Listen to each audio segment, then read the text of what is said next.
Yeah, the Yeah. whole business. It's funny. Like the whole business is just a domino effect. You need the right people Mhm. in place with the right systems first. Then you get the Right. work, and now it starts cycling. But then you need the Yep. work to cycle in at such a rate that you can a get it done, but B, have enough leads coming in that you can bid, not necessarily aggressively, but you can bid for what you need to make and then just continuing it. But if you don't have the guys that can do it, it's a problem. If you don't have the leads coming in, it's a problem because then you're working for cheap. And then if you have too many leads and you know what I Mhm. mean, you don't have the other stuff, then you can't get the work done. So it doesn't matter how much you're getting. If you can't get the work done, Right. or if you Right. can't create a quality product, word travels fast. Oh yeah, especially since a lot of your businesses are referral businesses. So yeah, that could hurt for sure, for Yeah, sure, for and a sure. lot and a lot of our customers are not one-time customers. I would say Yeah, exactly. 60% of my business comes from people that give us multiple jobs a year.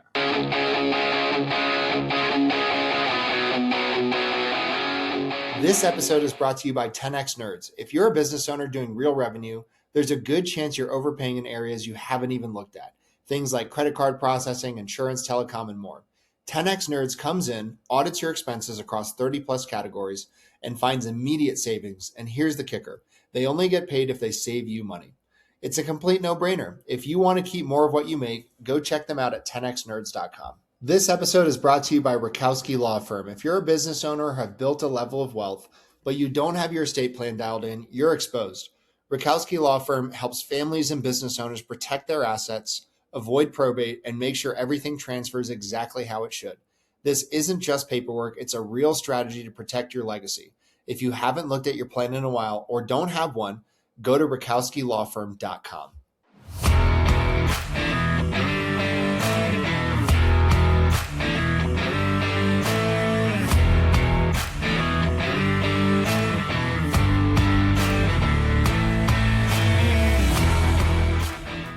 Hey guys, welcome back to another episode of the Builder's Bible podcast. Today, we're going to be covering a lot of key topics: the challenges, the pain points, growth, expansion, and many more. So stay tuned. I hope you enjoy it.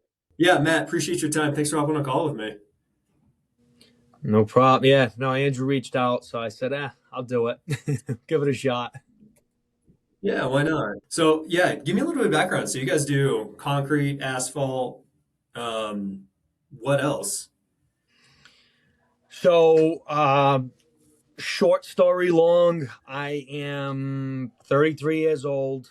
I started as a young teenage kid, busting tables at an Italian restaurant, and started mowing my neighbor's lawn for extra cash when I was 15, 16-ish.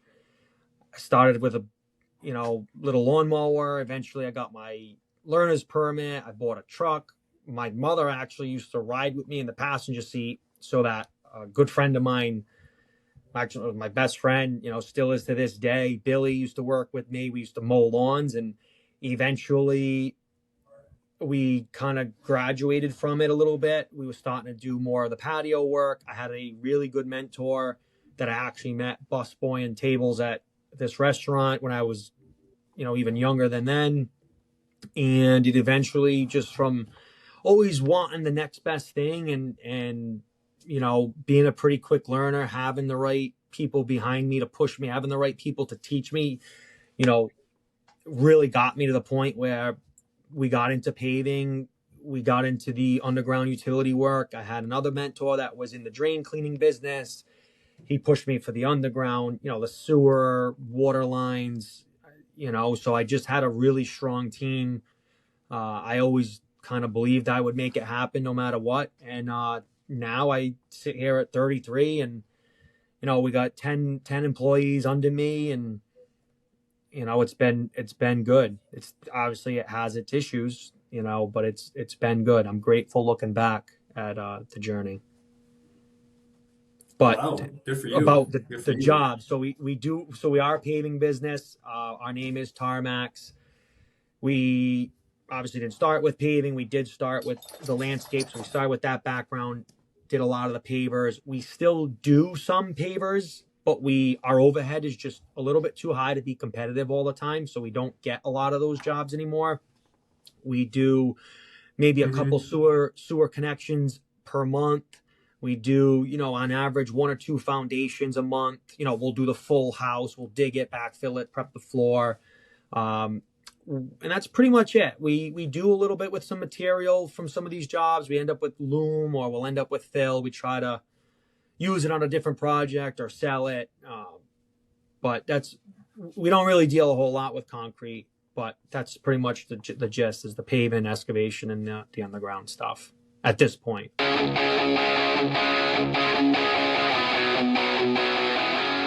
This episode is brought to you by my friend Silas Lagoy over at Forgemark Wealth. If you're a high-income business owner or professional and feel like you're getting crushed by taxes, you're not alone. And more importantly, you're not stuck. Forgemark Wealth specializes in advanced legal tax strategies and wealth planning designed to help you keep more of what you make, grow it efficiently, and actually build long-term freedom, not just income. If you're making serious money but don't have a real strategy behind it yet, I highly recommend connecting with Silas and his team. What's up, everybody? This episode is sponsored by ExitWise. If you're a business owner thinking about selling your company, whether that's now or years down the road, you need to know what your business is actually worth and how to maximize that exit. That's exactly what ExitWise does. They help you prepare, position, and ultimately sell your business by assembling a world-class team of M&A experts around you, guiding you from valuation all the way through closing. If you want to know what your business is really worth and how to increase that number before you sell, go check out exitwise.com and get ahead of it. It seems like it's keeping you guys pretty busy. You're going to be doing $3 million in revenue this year projected, and then 10 people under you. So yeah, it sounds like you guys got a good thing going.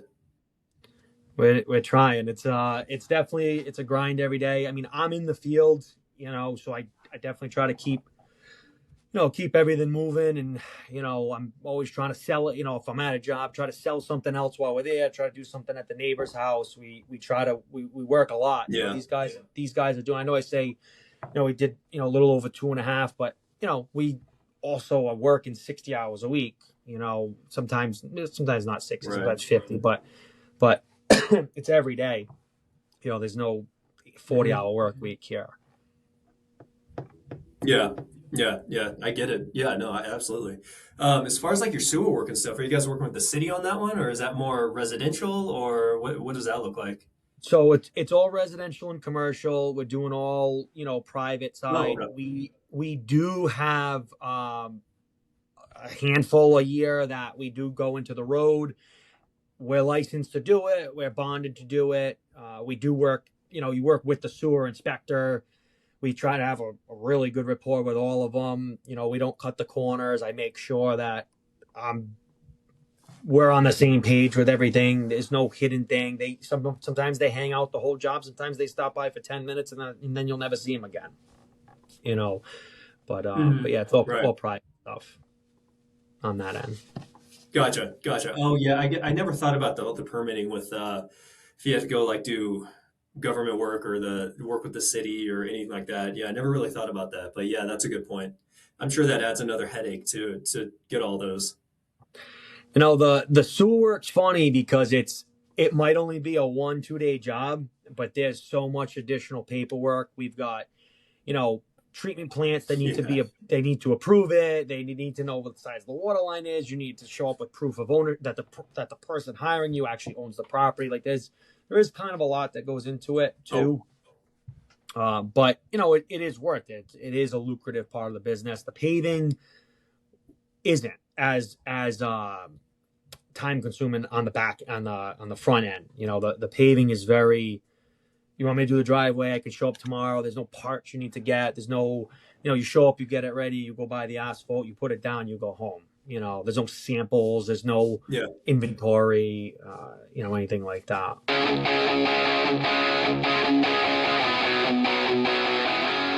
This episode is brought to you by Blue Collar Business Advisors. If you're running an HVAC, plumbing, electrical, or landscaping, or any other type of home service business and wondering where all the money is going despite growing your revenue, you need to talk to Paul Maskill. Paul has scaled and sold multiple blue collar businesses and now helps business owners improve cash flow, profitability, and financial clarity through outsourced CFO services. His clients gain a better understanding of their numbers, build predictable profits, and create a business that supports the life they actually want. One of the things I appreciate most about Paul is he's not just a finance guy. He's been in the trenches as an owner. He understands the challenges of running blue-collar businesses because he's done it himself. If you're doing a few $1,000,000 a year in revenue and want to stop guessing at your numbers and start building real wealth, head over to bluecollaradvisors.com. That's thebluecollaradvisors.com and schedule a discovery call with Paul and his team. Blue Collar Business Advisors, helping blue-collar business owners build financially healthy companies and achieve permanent profitability. This episode is brought to you by Corberry Digital. If you own an HVAC, plumbing, electrical, roofing, or home service business and you're tired of wondering where your next lead is coming from, you need to check out Corberry Digital. Corberry specializes exclusively in helping home service companies dominate their local markets through SEO, Google Ads, local service ads, websites, content marketing, and lead generation systems that actually produce a measurable ROI.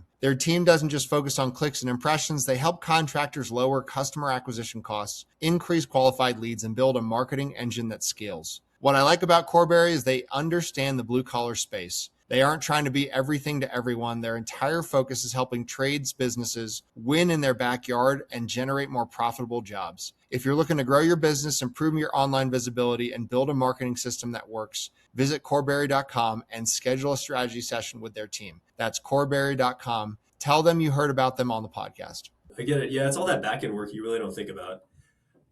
Just like you alluded to, all the paperwork, the samples, the this, the that. So yeah, you really just see people, you're driving by, you see people just pouring concrete and or asphalt, and you're like, okay, that's it, cool. Or you see someone digging up a sewer line. All right, let's fix this line, plug it, patch it, replace it, whatever, fill in the hole, and then we're good to go. Yeah. Wish it were that easy. Some of them are. Some of them aren't. Sometimes you encounter something that wasn't supposed to be there.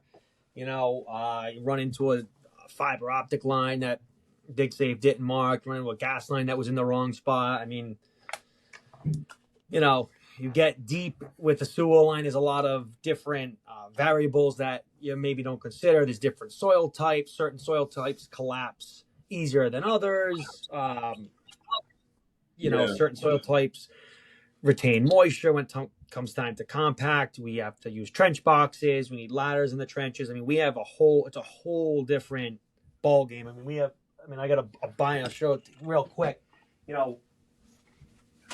It's a binder really that, like these guys carry, and it's just basically all OSHA regulations, and they have it of, what to do in certain situations. And, it's a little more sketchy. Yeah. So Sure. Yeah. I get it. You got to make sure, everything's safe, everything's done right, so nothing happens essentially. So yeah, I get it. It's kind of a pain, but it's there for a reason. It's like all types of, construction and trade work and, things like that. So calling in, line locates, I'm sure they do the best they can, but like you said, like a lot of times there are lines in the wrong spot where they should be, or this and that. And yes. So yeah, part of the job. I get it. So you guys are off to a strong 2026, good first quarter. It sounds like the rest of the year is going to be pretty strong for you. Do you guys have a lot of jobs lined up, or how's that looking? Yeah, so we were off to a really good start because we had multiple back-to-back snowstorms of excessive amounts. Back in January, we had, was it January? Jeez, I don't remember. Yeah, back in January, middle of January, something like that, we had 18 inches of snow, anywhere between 14 to 18, depending on what city you were in, which is a lot. I mean, we haven't seen that much snow, and I can't tell you the last time. And then at the end of February, we got hit with like 32 to 36, again, depending on your city. So we were off to, that one storm, we did the plowing, which obviously everybody pays 3-4 times what they would have, if not even more. Plus, we ended up with a lot of removal after the fact. So we ended up working a full 7-day work week. We were helping out municipalities. We were helping out office buildings. We had enough yard space. We were actually accepting snow. People were dumping snow at a fee. So we were doing that. So there was that aspect. And then you had so much snow, you had to stack it. We had one full-time guy that all he did was stack snow with an excavator. that's something I've, and Jeez. granted, I'm young, at 33 years old, how many years can you really say you have experienced commercial stuff? Maybe, 7, 8, like that. But I've never done that before. That's never been a thing that we've had to do. So that was new. So, Yeah. Between that was some real big jump to get us started. And, honestly, as far as work goes, I mean, we were newer to the paving. This is going to be our, I think, fourth year. Yeah, fourth year doing the asphalt. The other stuff we've been doing longer, but so I just think you get your feet planted more. I used to walk into a job and not really know a whole lot about it, and maybe you price a little bit cheaper because you're new at it and you want to get the job, you need the experience, you need the seat time. You're giving the person a little bit better of a price because you're not going to give them as good of a job. But I think now we're at the point where our crew's developed. We have guys that have more experience than even I do. So we're getting more money for the jobs we are doing. We have a little bit more of a reputation now. A lot more. The phone's ringing a lot more. So we're booked out right now. I can safely say at least until June. That doesn't mean that, we don't finish a little bit earlier. It doesn't mean that could potentially go a little bit later, but the phone also rings every day. We're looking at a job, at least one, if not more. Some days we look at 5. So Yeah. So it sounds like a lot of your businesses are referrals, or a lot just of our Google businesses, searches. a lot of our business is word of mouth. It's funny. I look back and, my dad owns, well, he still does, a small business in the cabinet. He does cabinetry. And, my mentor was in the asphalt business. And my other mentor was in the drain cleaning business. And one thing that all 3 of them had in common is they either worked alone or they had a very, very, very minimal crew. There was always hands-on. The owner was the technician. My mentor used to run the paver, look at jobs, do all the billing. My dad used to measure the cabinets, do the deliveries. This other gentleman in the drain business, he used to go take the calls, do the jobs, whatever. So I kind of was brought up that it's all word of mouth and you take care of the people and people are going to hire you because they want you to do the job. And I'm not saying that that's the wrong thing to do by any means, but I do look back now after I've been in business for 15 years. This is my 15th season in business since 2011. And I look back and we do have a little bit of a struggle sometimes scaling because I never had the blueprint of how to do it and how to pass the torch to somebody else, knowing that maybe they aren't going to do it like you, and really grow in that aspect. Yeah.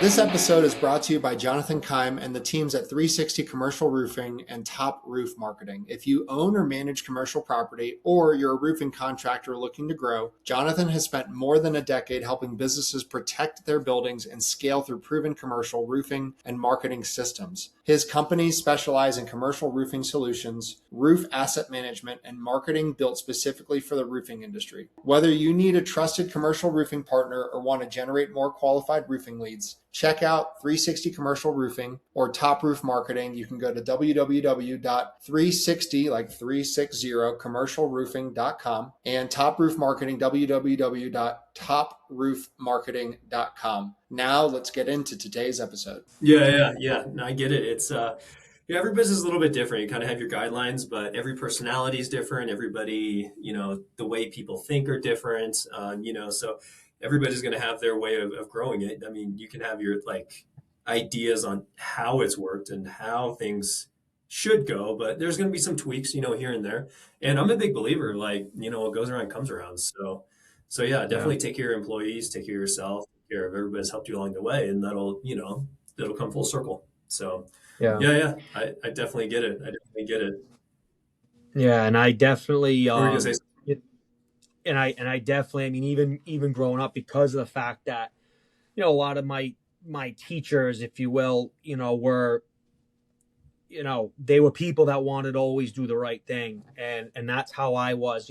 If I underbid a job and it was my own fault, like, I ate it. You know what I mean? I never had, Yeah. I wouldn't go back to a customer and say, hey, listen, I didn't measure your job big enough. I didn't realize it was, I just guessed, so I had a lot of Yeah. trial and error, made a lot of mistakes, didn't put the right things in writing. I've lost tons of money. I've lost a couple $100,000 on mistakes of Yeah. things like that I've done. So, Yeah. but word of mouth is our primary thing. Up until a few years ago, we never even had a website. Now we do. We are starting to get calls off of our website. We have a pretty good website as far as like being in front of you. If you Googled asphalt paving or whatever in our area, we have reviews. I mean, I don't push customers to write reviews. To me, if I got a handful of them, like, whatever, it is what it is. And then now we're starting to get a lot of, not a lot, but we're getting some jobs off of Instagram, and the social media Okay. presence. So that's becoming a thing. We started making videos about a year and a half ago, a little over a year, almost, say a year and a half, 18 to 20 months ago, we started making videos. We really started pushing them this time last year. So that's becoming a huge, I'm not gonna say we're getting a ton of work off it as much as it's just people know who we are now. Employees are finding us easier. Employees want to be retained. People at the material yards know who we are. People, some customers, a lot of our customers are, our parents' age. So, or maybe a little bit younger. So their kids are 20 to 30. They're, their kids who are really our age are seeing the videos. And so it's really working into the next generation, of who's going to stop buying houses and who's going to start, becoming managers and property managers and general contractors and, et cetera, for our ideal type of client. Sure. Absolutely. Are you guys looking at putting a little bit more effort into social media marketing, or are you guys fine just kind of the way you are? I would say that I want to keep maybe a little bit of, I'd probably put a little bit more money into maybe website marketing, actual advertising. I don't know if I'd go into more social media. And the reason why, any more than we are, I should say, just because, I don't know if you've watched any of our videos or whatever, but our videos are very different than a lot of companies that advertise. My video is, if you came and you shot a hidden camera show and you followed me around for the day, that's what my videos are. There's some videos that are really well edited that you couldn't duplicate it if you had to. They're literally 10 out of 10. The guy that I have is, I'd be really hard pressed for you to find another blue collar business producing videos at this quality. But then there's also some videos that are just someone holding an iPhone and me yelling at the guys in a jokingly way. There's really anything in between. So I try to keep it fun, because I feel as though it applies to more people. Do I lose business because people probably, some people may look me up and say, this guy's a whack job? Maybe. I don't really know. But you know what? We are who we are. And it is what it is. And that's this business. You have to be insane to want to be in the paving business. You have to be insane to want to put sewer lines in. You have to be insane to want to go dig dirt all day. Like, we are all insane. It's just who publicizes it. But it's all the same. Right. If you watched my video and then you hired some other paving company from your area to do it, and you sat there in the lawn chair and you watched them, it's going to be the same thing. They just don't put it on TV. Right. Yeah. I get it. It's that raw footage that you don't really see many companies doing, that kind of behind the scenes stuff. It's so yeah, it's cool. It's different. I like it. I really do. So, but let me ask you this, kind of switching gears a little bit. 3 to 5 years from now, where do you see you guys going? It's funny. I think that I like to think I move so fast and I make my mind up and I just go, that if you asked me that question a year ago, it's going to be so different than today. And then if you ask me a year from now, it's going to be so different. I always thought I was going to stay small. I didn't think I'd grow. I want to be a $10 million business at some point. Do I think it's obtainable in 5 years? I don't see why not. Do I think I'm going to obtain it solely on continuing to do exactly what we do today? No.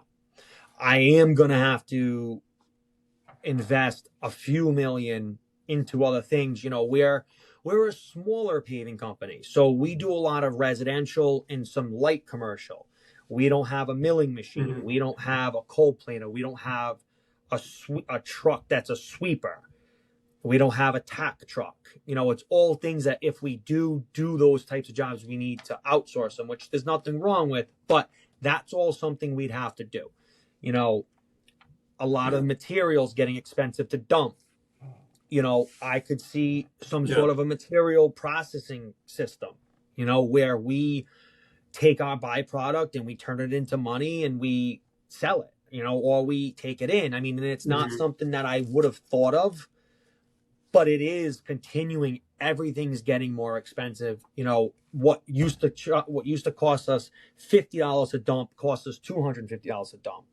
And although let's pretend we did 2.5 last year and we're going to do 3 this year. If it costs me an extra 500, what's the difference? So if I can save something, but I definitely see a full-blown paving crew. I see a full-blown site work crew. I see a full-blown material handling sort of division.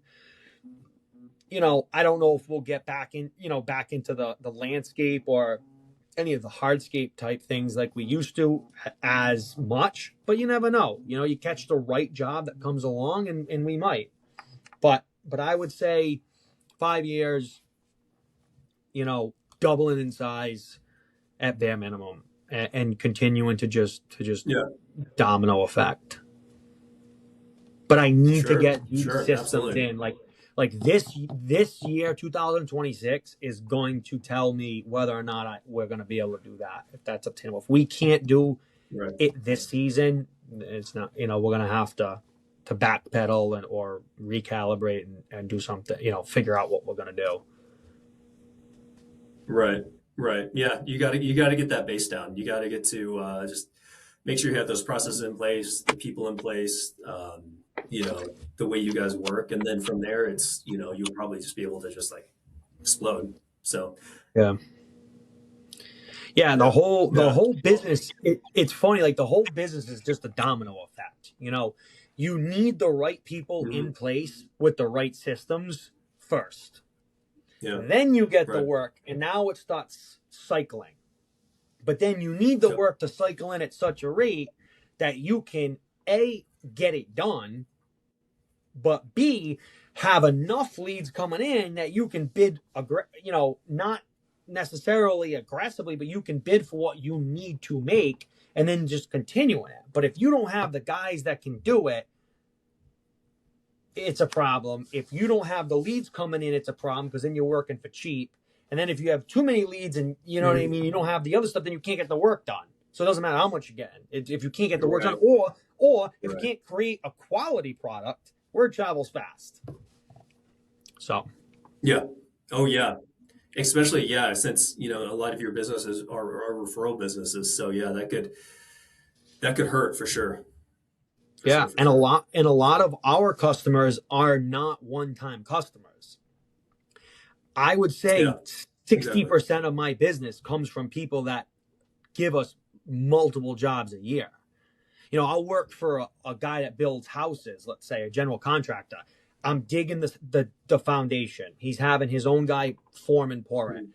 We're prepping the floor, backfilling it. Then we're doing the water. We're doing the sewer. We're doing the driveway. We're doing the patio. That guy just gave me, that one guy gave me if you broke it up, maybe it's a day here, day here, day there, but it's probably 7 days worth of work. And then when he's done with that house, he goes to another house. So if I got 4 or 5 of them guys, that makes up a third of my year already, just off 5 customers. Then you get the people that are word of mouth one time, people make up another third. And then, you know what I mean? Then you get a couple of those really big projects that come in that those take 10 days a piece. And then you get a couple of those, that's like another third, Yeah. No, good for you. That's awesome. Get a couple of those, you're set for the year. And then everything else on top of that's just cherry on top.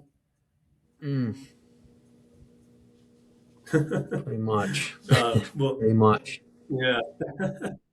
Maax, I really appreciate your time. I know you're a busy guy, so I don't want to take up too much of your day. Yeah, no, you're good. All right. If you got any other questions for me,